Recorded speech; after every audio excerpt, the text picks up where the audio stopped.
So, I am no fashion expert, but I definitely like looking good and feeling good on a bike. When I look good and feel good, I ride good too. And if you have a good kit that is aero, extra light, extra ventilated, then that is a nice bonus too. When it comes to kits, I'm a bit like Frozone. Honey! What? Where's my super suit? You know, I like having a super suit so I can take on the big bad boss of Unbound Gravel. I'm putting together my super suit for Unbound this year. So let's go over head to toe what I'm gonna be wearing. But before we do that, just remember we have a coupon code. It'll get you $50 off any order of $200 or more. So you can kit yourself out too. So the first thing I'm gonna talk about, of course, is helmets. You need to protect your head, but Unbound Gravel is also a really great place to try out an aero helmet. The terrain is flatter, there's a lot of rolling hills, so there's a lot of high speeds, and an aero helmet could save you a few watts maybe.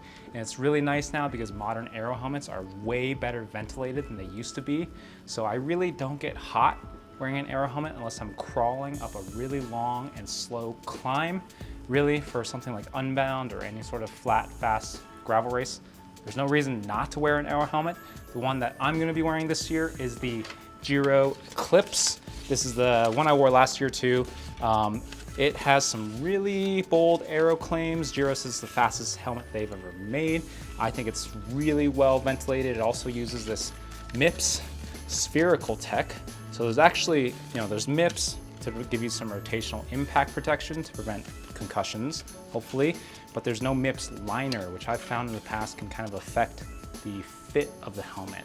Next, let's hit sunglasses. You're gonna be out in the sun for a really long time. My favorite for the last few years has been the Oakley Sutro. This is probably their most popular model right now. I think it looks really cool. It's really big, so it provides a lot of shielding from wind and sun. And for me, the nose piece, it grips my nose really well. So it stays in place really. With sunglasses, the main thing you want is for it to stay in place because there's nothing more annoying than having to push it up every few minutes. For some people, the Sutro might not stay in place. It's gonna depend on your head or your face shape. In that case, you might want some rubber grippers on the arms too. The Sutro Light, which I also have here, adds that rubber on the inside of the arms, which gives you a little more grip. Yeah, they're a bit tighter. But what I'm gonna use at Unbound is actually this pair of Sutros, which I have a photochromatic lens installed. I really like riding with photochromatic lenses because they adjust pretty much instantly to light conditions. Unbound, starts in the dark. There's a very good chance if you're gonna ride longer than 14, 15 hours that you're gonna finish in the dark too. So it's nice to have just one pair of sunglasses that you can keep on your face. Though for some people, these photochromatics might not get dark enough. They get to about 73% or so in terms of darkness, and a regular sunglass, dark black lens like that is like closer to 90%. So something to consider if you got sensitive eyes, but photochromatics are my favorite. You don't even need expensive sunglasses. We also carry Tifosi sunglasses, which I think are the best value sunglasses on the market right now. Now for jerseys, the one thing I really care about is ventilation, because the thing that I'm really scared of at Unbound is heat.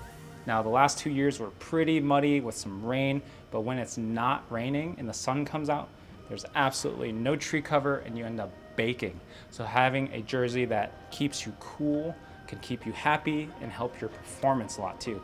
Now there's two basic rules I stick to when it comes to performance jerseys, and that is light and tight. The idea is I want a really lightweight fabric, so it helps, wick away a lot of moisture and keep you cool. So a lot of lightweight jerseys, they have a really meshy fabric, and it's kind of like a base layer. This fabric has these really thin spots that really help with ventilation and moisture wicking, and I really like these on super hot days. 2 years ago, I wore the Pearl Izumi Pro mesh jersey, which worked really well. This year, I'm considering wearing this Specialized Prime SL jersey. This is one of the lightest jerseys I've ever seen. It is like pretty see-through, so I grabbed this purple one, which I think looks pretty sick, and this might be the jersey I end up wearing if the forecast says it's gonna be super hot.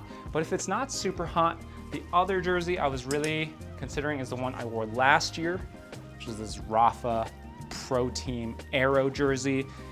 Now, I like this jersey a lot because it's really tight. And this is the other thing I really want from a jersey, is for it to be super tight. I basically try to wear the smallest jersey I can fit into. When you get a really tight jersey, you eliminate wrinkles and fabric flapping around, which improves aerodynamics. But the big reason I really like a tight jersey is that it actually keeps you cooler. I was looking at studies when I was writing this article a couple years ago about base layers. If you have a shirt or jersey that is really tight and it's touching as much skin as possible, it actually wicks moisture better than a loose jersey. So having a tight jersey can help keep you cool. If you don't want to look like a sausage or whatever, you could wear a loose jersey with a tight fitting base layer underneath. That would be a great alternative. And then the other thing to consider is color. Instinctively, we like to think a white jersey will be cooler, and that's true. We looked at some jerseys a couple years ago for an article where we were seeing which ones were the hottest. Obviously, when we looked at them with a infrared camera, darker colors absorb more heat. But it kind of evens out once you start moving. There's airflow over the jersey and it gets wet from your sweat. So it's not as big of a difference as you might think, but going for a light color could give you that extra little bit of cool. Bib shorts might be one of the biggest decisions, because if you're gonna ride 200 miles, you want your butt to be comfortable. Now the problem is, of course, everyone's butt is different. So one chamois that works for you or me might not work for someone else. I've had plenty of bibs where I'm like, yeah, I can ride 200 miles in this, but then someone else will say, I can't ride more than an hour in that. Really, you have to try out different chamois to find the one you like. One thing I'll say is that there are really only like 4 or 5 major chamois manufacturers in the world, and a lot of bib companies, they all source their chamois from these manufacturers. And a lot of the comfort of a bib sort of comes down to how it's constructed. So how the chamois is sewn into the bib and how the fabrics are sewn together, the paneling, and what fabrics that the bib maker uses.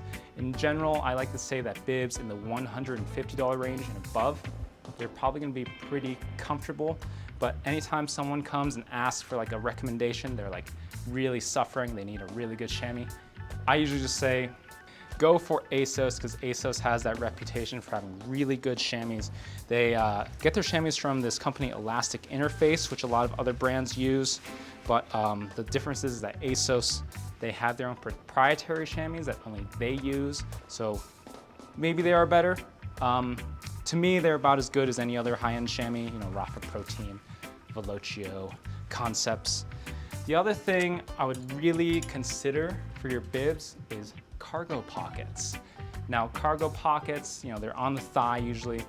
They are really useful for carrying extra food, extra supplies, spares, anything like that, especially if you don't have mounts on your bike for like a top 2 bag or something like that. Socks. All right, now this might be the nerdiest thing that I'm going to suggest, and that is aero socks. Now, if you are a fan of Josh Portner, you've probably heard him say that aero socks are the cheapest way to buy speed. These Silka aero socks in particular claim to save anywhere from 4 to 8 watts, which for a pair of socks is pretty impressive. This has been tested in the wind tunnel. And when you have a sock like this that costs the same as another high-end, nice cycling sock, I don't see any reason to not get the aero version. They use these raised chevrons that are knit into the sock, and what they do is they disturb the air and keep it attached to your leg. And that's what gives you that aero savings. Next up is shoes, and shoes are really important to me because I have wide feet. They are 2E width, so I actually have a lot of trouble with a lot of normal cycling shoes. I'm gonna start with what I'm actually gonna be riding, and that is the Lake MX 238 gravel shoes.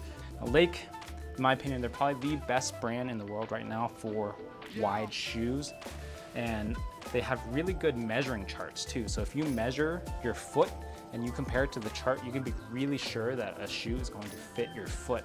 This has a carbon sole, it's decently light, not the lightest shoe on the market, but it's got the new BOA Li2 dials, which I really like. So this is what I'm gonna be using. Also, I wanna say a mountain bike style shoe, I think, is a better choice than a road style shoe, because for us amateurs, there's a very good chance that you're gonna end up walking, especially if it's muddy.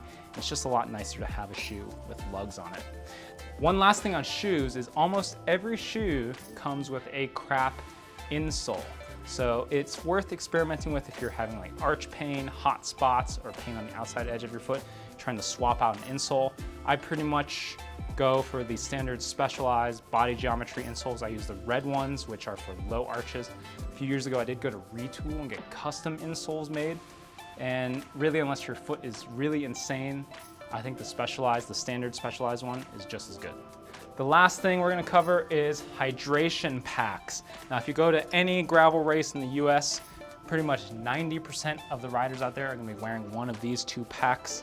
That is the Usui Outlander. There's a few versions of it. This one is the Outlander 2, but you got the Outlander Pro, or the Camelback Chase Vest.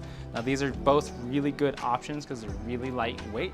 They have a 1.5 liter bladder, which is, for most riders, all you need, because with a 1.5 liter bladder and 2 bottles, you should be able to make it between the 2 checkpoints at a race like Unbound, or at least make it to the neutral water stops that are in between the checkpoints. Between the two, I prefer the Usui pack.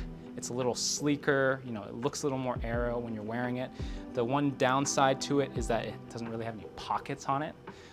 You have this big pocket that holds the bladder, and then there is a small pocket on the inside that could fit a phone, and that is pretty much it. There is a version that has a pouch on the outside, but I don't know. I don't think it looks as cool. The Camelback Chase Vest definitely has a lot more pockets, especially on the front here. You can stick your phone here, you can fit more nutrition, you can fit some spares, tools, whatever. So that is very handy. I also, between the two, I probably prefer the hydration bladder in the Usui because it's a Hydra Pack bladder. I can turn it inside out, which makes it really easy to wash, which is important because I put hydration mix in my bladder too. So I don't want things to get like gross.